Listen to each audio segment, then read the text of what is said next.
आज मैं इस बात से शुरुआत करना चाहता हूं। शब्दों में सामर्थ है। यदि आज आप किसी परिस्थिति से जूझ रहे हैं और ये सोच रहे हैं कि आपकी जिंदगी में बदलाव क्यों नहीं आ रहा, तो मैं आपको एक बात बताना चाहता हूं। अब समय है कि आप परमेश्वर के वचन को बोले। आज की दुनिया में बहुत से लोग ये मानते हैं कि उनकी परिस्थितियां ही उन्हें परिभाषित करती हैं।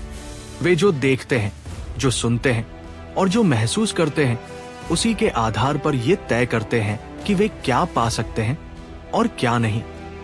लेकिन परमेश्वर की संतान होने के नाते आपको दुनिया की बातों के अनुसार नहीं, बल्कि परमेश्वर के वचन के अनुसार जीना है। आज मैं आपको एक बात सिखाने जा रहा हूं जो मैंने कई साल पहले सीखी थी। एक ऐसा पाठ जिसने मेरी जिंदगी को बदल दिया, और मुझे विश्वास है कि यह आपकी जिंदगी को भी बदल देगा। यह परमेश्वर के वचन से लिया गया एक सिद्धांत है, इतना शक्तिशाली सिद्धांत कि यह आपकी जिंदगी, आपकी परिस्थितियों और आपके भविष्य को बदल सकता है। और वो सिद्धांत है स्वीकारोक्ति की सामर्थ। देखिए, जब मैं स्वीकारोक्ति, कन्फेशन की बात करता हूं, तो मैं किसी छोटी सी धार्मिक रस्म या रट्टी टाइप प्रार्थना की बात नहीं कर रहा हूं, जैसा कि कुछ लोग सोचते हैं। नहीं, मैं उस बात की बात कर रहा हूं कि आप परमेश्वर के वचन को अपने जीवन में बोलते रहें जब तक वो आपकी हकीकत न बन जाए। अब मैं जानता हूं कि आप में से बहुत से लोग इस सिद्धांत से पहले से परिचित हैं, लेकिन मैं आपको ये बताना चाहता हूं, आप इसे कभी ज्यादा नहीं सुन सकते। बाइबल रोमियो 10:17 में कहती है, इस प्रकार विश्वास सुनने से और सुनना परमेश्वर के वचन से होता है। मैं चाहता हूं कि आप एक पल के लिए इस पर सोचें। विश्वास इस बात से नहीं आता कि आपने वचन को एक बार सुन लिया या 10 बार सुन लिया। विश्वास आता है बार बार सुनने से, फिर सुनने से और फिर सुनने से, परमेश्वर के वचन को सुनने से। ये एक निरंतर चलने वाली प्रक्रिया है। इसीलिए आप परमेश्वर के वचन को एक बार बोलकर ये उम्मीद नहीं कर सकते कि आपकी जिंदगी में सब कुछ बदल जाएगा। नहीं मेरे मित्र, आपको इसे लगातार बोलते रहना होगा। आपको इसे लगातार सुनते रहना होगा। अब मैं आपको एक बात बताने जा रहा हूं, और मैं चाहता हूं कि आप ध्यान से सुने। आप में से बहुत से लोग, और मैंने ये अपने जीवन में भी देखा है, कहते हैं, मैंने अपने स्वास्थ्य के लिए वचन बोला, मैंने अपनी आर्थिक स्थिति के लिए वचन बोला, लेकिन कुछ भी नहीं हुआ। लेकिन असली बात यह है, आप तब तक वचन नहीं बोल रहे जब तक वो आपका जीवन न बन जाए। परमेश्वर का वचन बोलना केवल मुंह से शब्द कहने का नाम नहीं है। यह वचन के साथ एक हो जाने की बात है। यह उस स्तर तक पहुंचने की बात है जहां आप उसे अपने दिल में इतनी गहराई से मानते हैं कि वो आपकी वास्तविकता बन जाता है। यहीं पर विश्वास काम करता है। अब मैं आपको मरकुस 11:23 के एक बहुत शक्तिशाली वचन पर ले चलता हूं। यीशु ने कहा, मैं तुमसे सच कहता हूं, जो कोई इस पहाड़ से कहे, हट जा और समुद्र में जा गिर, और अपने मन में संदेह न करे, परंतु ये विश्वास करे कि जो वह कहता है वह पूरा होगा, तो उसके लिए वही होगा जो वह कहता है। अब ये एक साहसी बयान है ना? यीशु ने यह नहीं कहा कि शायद तुम्हें वह मिलेगा जो तुम कहते हो, या कुछ बातें पूरी होंगी। नहीं, उन्होंने कहा, जो वो कहता है वही उसे मिलेगा। क्या आपने ये पकड़ा?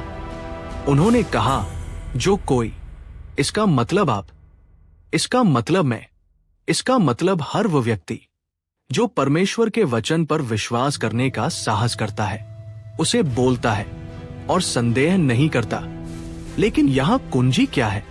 आपको इसे अपने दिल में विश्वास करना होगा। ये कहना काफी नहीं है, ओ, मैं जानता हूं कि परमेश्वर मुझे चंगा कर सकता है। नहीं, आपको इसे कहना होगा और इसे अपने दिल में विश्वास करना होगा। यही फर्क है उस व्यक्ति में जो वचन को केवल एक स्वीकारोक्ति की तरह बोलता है, और उस व्यक्ति में जो वचन को विश्वास के साथ बोलता है।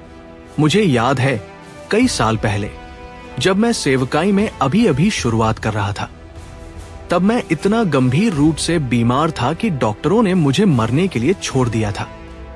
लेकिन मैं परमेश्वर के वचन को जानता था और मैं ये भी जानता था कि जो कुछ परमेश्वर ने अपने वचन में कहा है वो सत्य है।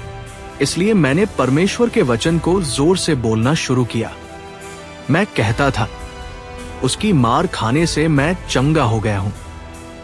हर दिन मैं ये बोलता था। मैं इस वचन पर मनन करता था और मेरा शरीर बदलना शुरू हो गया। ये तुरंत नहीं हुआ, लेकिन मैं आपको बता दूं, ये काम करता है।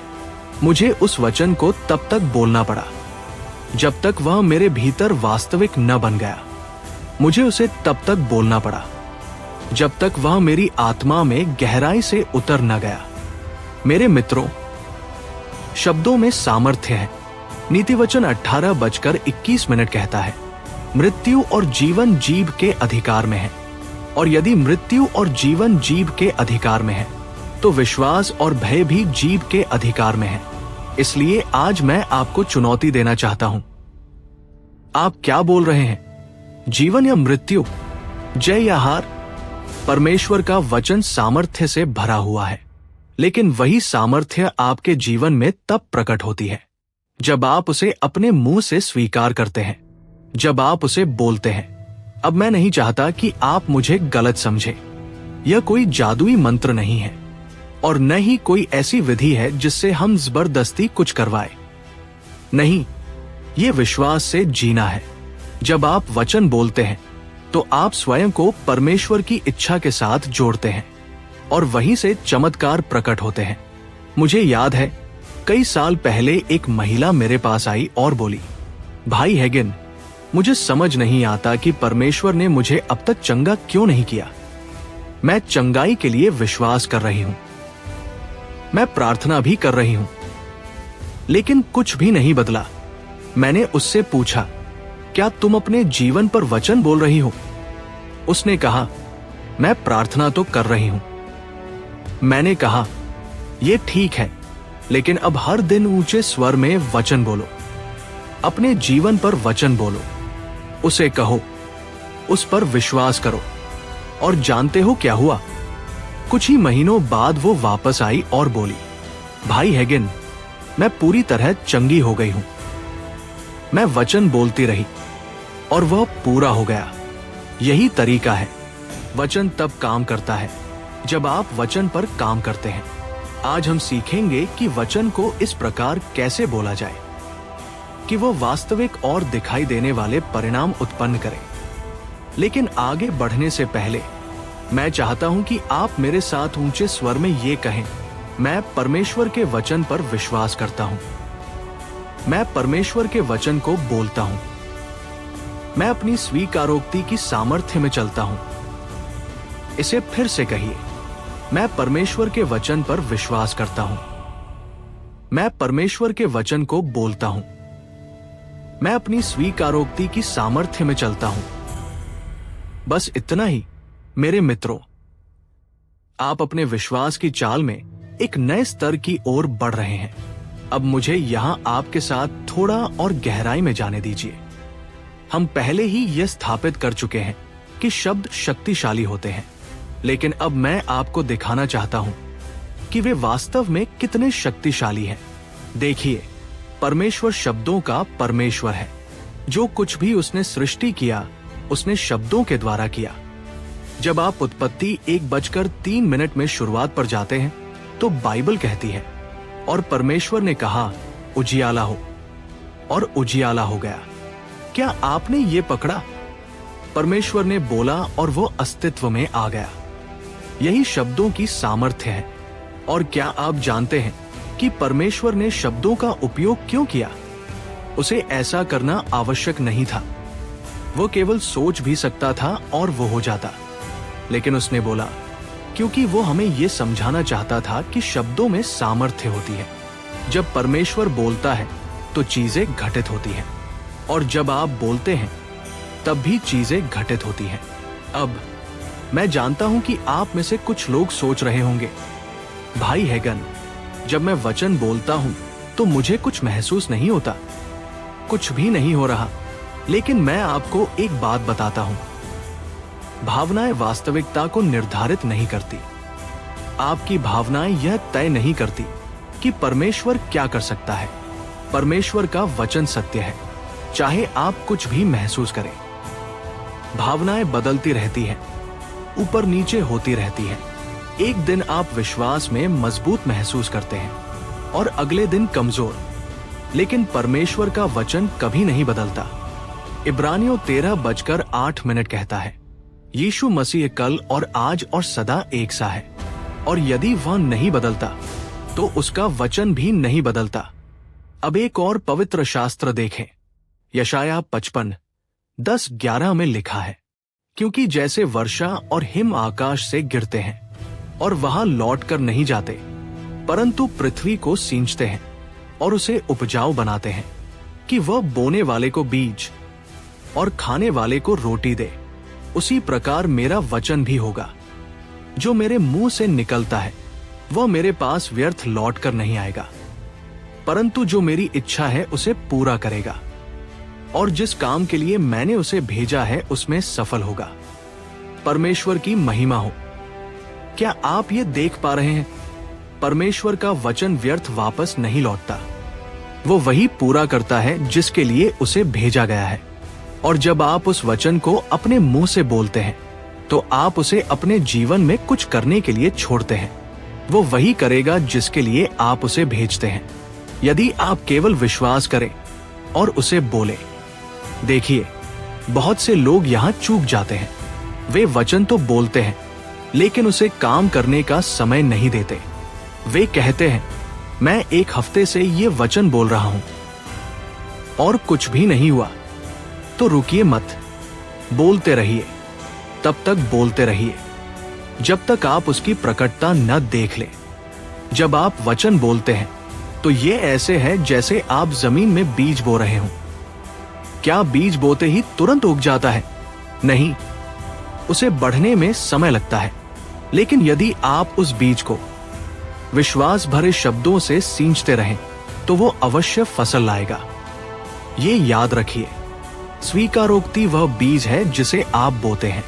यदि आप स्वास्थ्य की फसल चाहते हैं, तो अपने शब्दों में स्वास्थ्य बोइए। यदि आप शांति की फसल चाहते हैं, तो अपने शब्दों में शांति बोइए। यदि आप समृद्धि की फसल चाहते हैं, तो अपने जीवन पर समृद्धि बोलिए।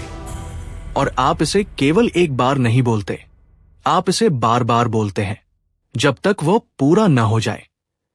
मुझे एक कहानी याद आती है जो मैं अक्सर सुनाता हूं। एक व्यक्ति मेरे पास प्रार्थना के लिए आया। वह कई वर्षों से बीमार था। उसने ठीक होने के लिए सब कुछ आजमा लिया था, लेकिन कुछ भी काम नहीं कर रहा था। वह एक दिन मेरे पास आया और बोला, भाई हेगन, मैं प्रार्थना कर रहा हूं, मैं विश्वास भी कर रहा हूं, लेकिन कुछ नहीं हो रहा। मैं अब भी बीमार महसूस करता हूं। मैंने उससे कहा, क्या तुम अपने शरीर पर वचन बोल रहे हो? उसने कहा, मैं प्रार्थना तो कर रहा हूं, लेकिन मुझे नहीं पता कि मैं सही तरीके से बोल रहा हूं या नहीं। मैंने उससे कहा, एक बात सुनो, तुम्हें वचन ऐसे बोलना है जैसे वो पहले से ही पूरा हो चुका है। इसे ऐसे मत बोलो, मैं चंगा हो जाऊंगा, या मुझे आशा है कि मैं चंगा हो जाऊंगा, बल्कि ऐसे बोलो, उसके कोड़ों से मैं चंगा हुआ हूं। मैंने उससे कहा, सुबह उठते ही इसे ऊंचे शब्दों में कहो, रात को सोने से पहले फिर से कहो, रुको मत, तब तक बोलते रहो जब तक ये तुम्हारी वास्तविकता न बन जाए। कुछ हफ्तों बाद वो व्यक्ति फिर मेरे पास आया और बोला, भाई हेगन, मैं समझा नहीं सकता, लेकिन मैं चंगा हो गया हूं। मैं हर दिन ये बोलता रहा और एक दिन मुझे एहसास हुआ कि मैं अब बीमार नहीं हूं। वचन ने काम किया। परमेश्वर की स्तुति हो। वचन हमेशा काम करता है जब आप उसे काम में लाते हैं। अब मैं फिर से इस बात पर जोर देना चाहता हूं, ये किसी भावना को महसूस करने की कोशिश करने के बारे में नहीं है। ये इस बात को जानने के बारे में है कि परमेश्वर का वचन सत्य है और जब आप उसे बोलते हैं तो उसमें सामर्थ होती है। देखिए, बहुत से लोग प्रार्थना करते हैं और फिर इंतजार करते हैं कि परमेश्वर कुछ करे उससे पहले कि वे कोई कदम उठाए। लेकिन परमेश्वर का वचन कहता है, मैं पहले ही कर चुका हूं। यीशु पहले ही कीमत चुका चुके हैं। चंगाई पहले से उपलब्ध है, प्रावधान पहले से मौजूद है। अब यह तुम्हारे ऊपर है कि तुम उसे बोलकर अस्तित्व में लाओ। आज मैं आपसे एक सवाल पूछना चाहता हूं। आप क्या बोल रहे हैं? क्या आप संदेह, भय और हार बोल रहे हैं, या आप जीवन, स्वास्थ्य और विजय बोल रहे हैं? याद रखिए, आपके शब्द आपका भविष्य रच रहे हैं। आप अपने शब्दों से अपनी दुनिया बना रहे हैं। अब आइए बात करें कि स्वीकारोक्ति की सामर्थ आपके रोजमर्रा के जीवन में कैसे काम करती है।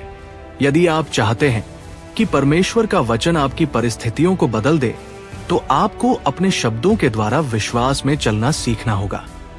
स्वीकारोक्ति विश्वास की आवाज है, और जब आप परमेश्वर का वचन बोलते हैं तो आप अपने जीवन में विश्वास को कार्य करने के लिए छोड़ते हैं। मैं चाहता हूं कि आप एक पल के लिए इस बात पर विचार करें। जिस दुनिया में आप आज रह रहे हैं वो आपके शब्दों का परिणाम है।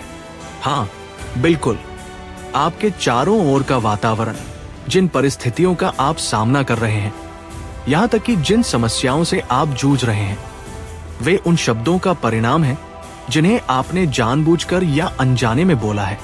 अब मैं ये नहीं कह रहा कि आपके जीवन की हर एक बात सीधे आपके शब्दों से ही जुड़ी हुई है, लेकिन मैं आपको ये दिखाना चाहता हूँ कि शब्द सामर्थी होते हैं और वे आपके जीवन में होने वाली बातों को प्रभावित करते हैं। याद कीजिए कि यीशु ने मरकुस 11:23 में क्या कहा था, क्योंकि मैं तुमसे सच कहता हूं कि जो कोई इस पहाड़ से कहे तू उखड़ जा और समुद्र में जा पड़, और अपने मन में संदेह न करे, परंतु विश्वास करे कि जो वह कहता है वो हो जाएगा, तो उसके लिए वही हो जाएगा जो वह कहेगा। क्या आपने ये ध्यान दिया? यीशु ने कहा, जो वह कहेगा वही उसे मिलेगा।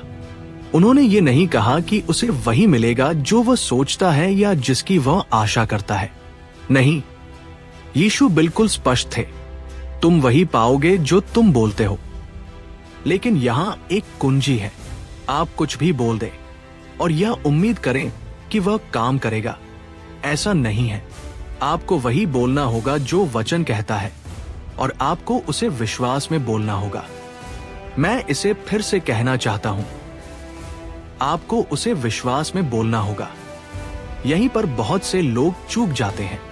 वे कहते हैं, मुझे पता है वचन ऐसा कहता है, मुझे पता है बाइबल ये कहती है, लेकिन वे उसे अपने मुंह से बोलते तो हैं, पर अपने हृदय में उस पर विश्वास नहीं करते। और दोस्तों, मैं आपको बताना चाहता हूं, विश्वास पहले हृदय में होना चाहिए, तभी वह मुंह में आ सकता है। अब आप कह सकते हैं, भाई हेगिन, मेरे हृदय में विश्वास कैसे आए?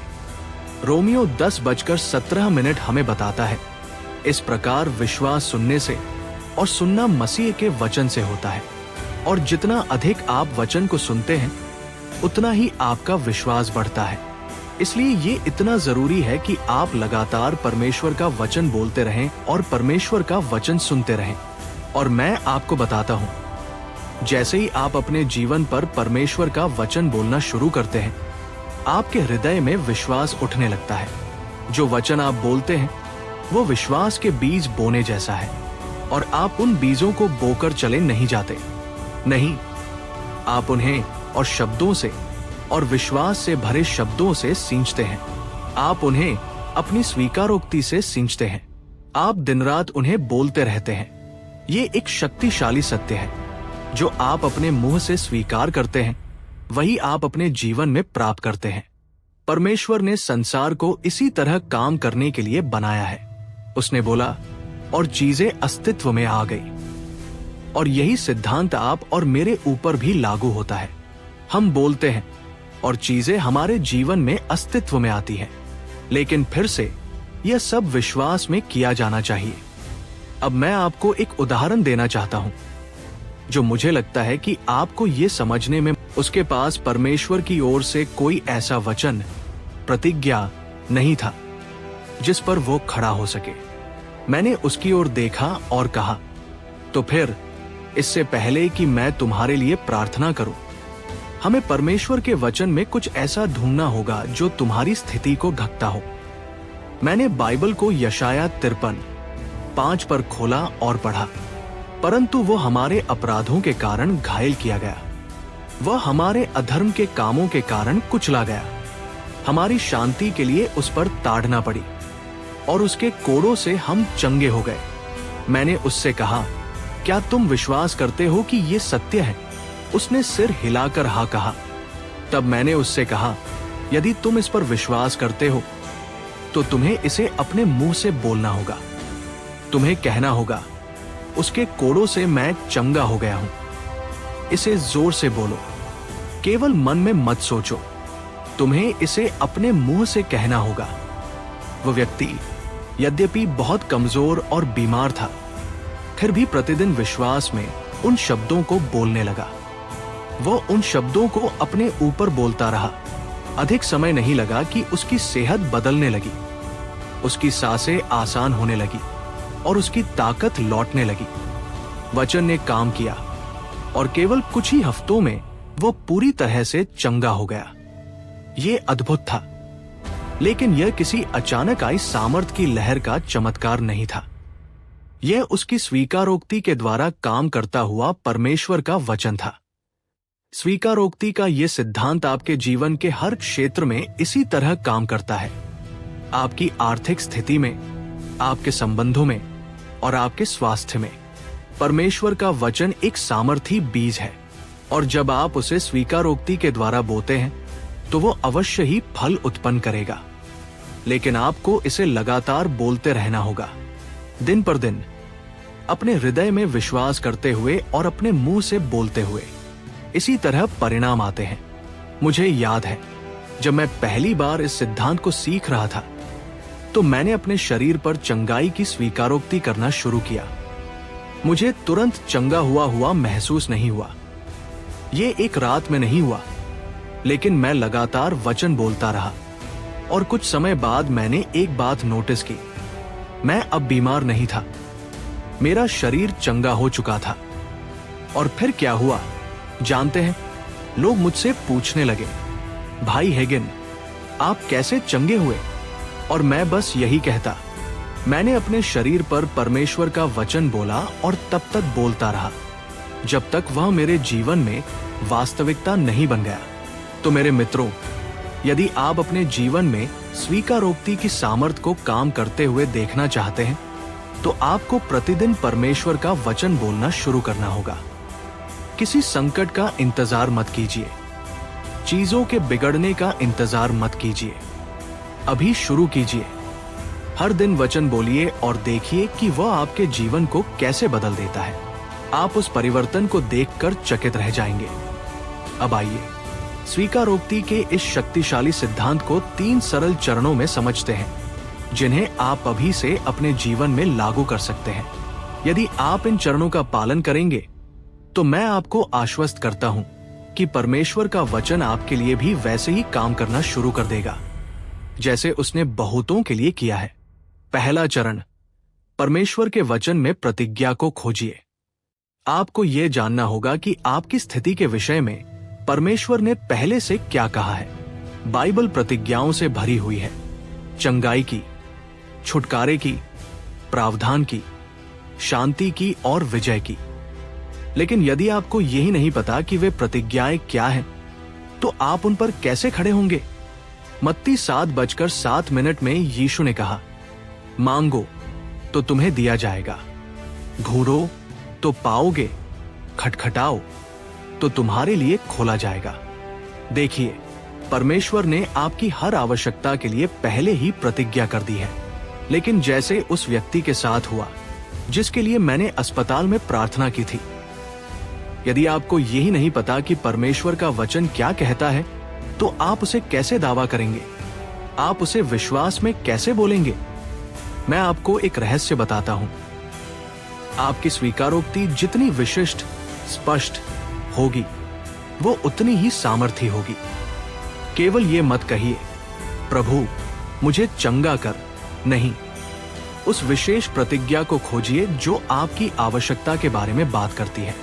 यदि आपको चंगाई चाहिए तो यशाया 53:5 जैसे वचनों को देखिए, जो कहता है, उसके कोड़ों से हम चंगे हुए। यदि आपको प्रावधान चाहिए तो फिलिप्पियों 4:19 कहता है, और मेरा परमेश्वर मसीह यीशु में अपनी महिमा के धन के अनुसार तुम्हारी हर एक घटी पूरी करेगा। यदि आपको शांति चाहिए तो यूहन्ना 14:27 कहता है, मैं तुम्हें शांति दिए जाता हूं, अपनी शांति तुम्हें देता हूं। जब आप उस प्रतिज्ञा को पाले तो उसे थामे रहिए, उसे अपना बनाइए और उसे अपने जीवन पर बोलिए। दूसरा चरण, उसे जोर से बोलिए। जब आपने परमेश्वर के वचन में प्रतिज्ञा खोज ली तो अब समय है उसे जोर से बोलने का। बोलने में एक विशेष बात है, यह विश्वास की सामर्थ्य को छोड़ देता है। जब आप वचन बोलते हैं तो वो आत्मिक जगत में एक बीज के समान जाता है और आपकी ओर से काम करना शुरू कर देता है। नीतिवचन 18:21 में बाइबल कहती है, मृत्यु और जीवन जीव के वश में है, और जो उसे प्रेम करते हैं वे उसका फल भोगेंगे।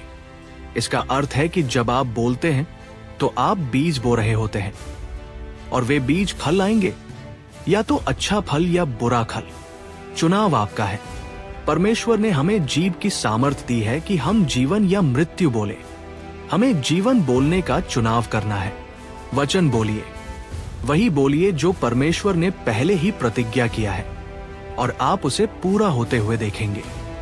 मैं आपको याद दिलाना चाहता हूं कि वचन बोलना कोई निष्क्रिय कार्य नहीं है, यह आपके विश्वास की एक सक्रिय घोषणा है। आप केवल शब्द नहीं बोल रहे, आप परिस्थितियों को आदेश दे रहे हैं कि वे परमेश्वर के वचन के अनुसार अपने आप को ढाल ले। जब आप कहते हैं, उसके कोड़ों से मैं चंगा हो गया हूं, तो आप केवल एक पद दोहरा नहीं रहे, आप अपने शरीर में चंगाई की घोषणा कर रहे हैं। आप बीमारी को जाने का और स्वास्थ्य को प्रकट होने का आदेश दे रहे हैं। और याद रखिए, इसे केवल एक बार मत बोलिए, इसे बोलते रहिए। हर दिन बोलिए, बार बार बोलिए, जब तक ये आपके हृदय में न उतर जाए और आपके जीवन में वास्तविकता न बन जाए। तीसरा चरण, इसे अपने हृदय में विश्वास कीजिए। यहीं पर बहुत से लोग चूक जाते हैं। वे सोचते हैं कि यदि वे वचन को जोर से बोल दे तो बस वही काफी है। लेकिन मैं आपको बताता हूं, आप केवल मुंह से वचन बोलकर हृदय में विश्वास किए बिना काम नहीं चला सकते। आपके शब्द विश्वास की जगह से आने चाहिए। मरकुस 11:23 में यीशु ने कहा, मैं तुमसे सच कहता हूं कि जो कोई इस पहाड़ से कहे, हट जा और समुद्र में जा गिर, और अपने हृदय में संदेह न करे, परंतु विश्वास करे कि जो कुछ वह कहता है वो हो जाएगा, तो जो कुछ वह कहेगा वही उसके लिए हो जाएगा। यहां मुख्य बात है हृदय से विश्वास करना। आप पूरे दिन वचन बोल सकते हैं, लेकिन यदि आप अपने हृदय में विश्वास नहीं करते तो वो कार्य नहीं करेगा। देखिए, विश्वास केवल दिमाग से तथ्यों को मान लेना नहीं है। विश्वास एक हृदय की दृढ़ता है, ये जानना कि परमेश्वर ने अपने वचन में जो वादा किया है वो पहले ही पूरा हो चुका है। मैं ये बात कई बार कह चुका हूं। विश्वास आपकी भावनाओं से नहीं आता। विश्वास उससे नहीं आता जो आप देखते या प्राकृतिक रूप से सुनते हैं। विश्वास हृदय से आता है, और आपका हृदय परमेश्वर के वचन पर निर्मित होता है। यदि आप वचन को अपने हृदय में विश्वास करना चाहते हैं तो आपको अपने हृदय को हर दिन वचन से भरना होगा। जितना अधिक आप उसे सुनते हैं, जितना अधिक आप उसे बोलते हैं, उतना ही वह आपके हृदय में वास्तविकता बन जाता है। और जब वो आपके हृदय में बस जाता है, तभी आप उसके प्रकट होने, फल को देखना शुरू करते हैं। अब सब बातों को एक साथ जोड़ते हैं। आइए दोहराए। परमेश्वर के वचन में वादा खोजिए, उसे अधिकार के साथ हर दिन ऊंचे स्वर में बोलिए। उसे अपने हृदय में विश्वास कीजिए और विश्वास करना मत छोड़िए। वचन बोलते रहिए, उन बीजों को बोते रहिए, और थोड़े समय बाद आप कटनी, फल देखेंगे। अब मैं आपको एक महत्वपूर्ण बात याद दिलाना चाहता हूं। वचन बोलने से परमेश्वर के वादे नहीं बदलते। नहीं मेरे मित्र, उसके वादे पहले से ही सत्य है। वचन बोलने का कार्य यह है कि वह उन वादों की सामर्थ्य को आपके जीवन में सक्रिय करता है। वह उन्हें काम करने के लिए मुक्त करता है। जब आप विश्वास के साथ परमेश्वर का वचन बोलते हैं तो आप अपने जीवन के लिए परमेश्वर की योजना के साथ सहयोग करते हैं, और जब आप ऐसा करते हैं तो आप परिणाम अवश्य देखेंगे। मैंने ये अपने जीवन में देखा है और मैंने इसे अनगिनत लोगों के जीवन में देखा है। अब जब आप परमेश्वर के वचन को अपने जीवन पर बोलने के शक्तिशाली कदम समझ चुके हैं तो आइए उस बात पर बात करें जिसका सामना आपको इस मार्ग में करना पड़ेगा। एक युद्ध जिससे हम सब गुजरते हैं, और वह है मन का युद्ध। देखिए, यद्यपि परमेश्वर का वचन जीवन और सामर्थ्य से भरा हुआ है, शत्रु ये जानता है कि यदि वह आपके विचारों को नियंत्रित कर ले तो वह आपके विश्वास के परिणामों को रोक सकता है। और यहीं पर बहुत से लोग चूक जाते हैं। आप अपने मुंह से परमेश्वर का वचन बोल सकते हैं, लेकिन यदि आप अपने मन को नया नहीं करते और अधिकार नहीं लेते, यदि आपके विचारों पर अधिकार नहीं है, तो आपकी स्वीकारोक्ति, कन्फेशन, वो परिणाम उत्पन्न नहीं करेगी जिसकी आप अपेक्षा कर रहे हैं। रोमियो 12:2 कहता है, और इस संसार के समान न बनो, परंतु अपने मन के नए हो जाने से रूपांतरित होते जाओ, ताकि तुम परमेश्वर की भली, भावती और सिद्ध इच्छा को परख सको। ये वचन विजय में चलने की एक कुंजी है। आपका मन और आपके विचार परमेश्वर के वचन के अनुरूप होने चाहिए। यदि आपका मन संदेह, भय और चिंता से भरा है तो आपका विश्वास सही आधार पर काम नहीं कर पाएगा। आपको प्रतिदिन परमेश्वर के वचन से अपने मन को नया करना होगा, ताकि आप उसकी प्रतिज्ञाओं के अनुसार सोच सके, और तभी परमेश्वर की प्रतिज्ञाएं आपके जीवन में ऐसे तरीकों से प्रकट होने लगती है जिनकी आपने कभी कल्पना भी नहीं की होती। मैं आपको फिर से याद दिलाना चाहता हूं, स्वीकारोक्ति, कन्फेशन एक जीवन शैली है। ये केवल किसी सफलता या ब्रेकथ्रू को पाने का फार्मूला नहीं है, बल्कि ये जीने का तरीका है।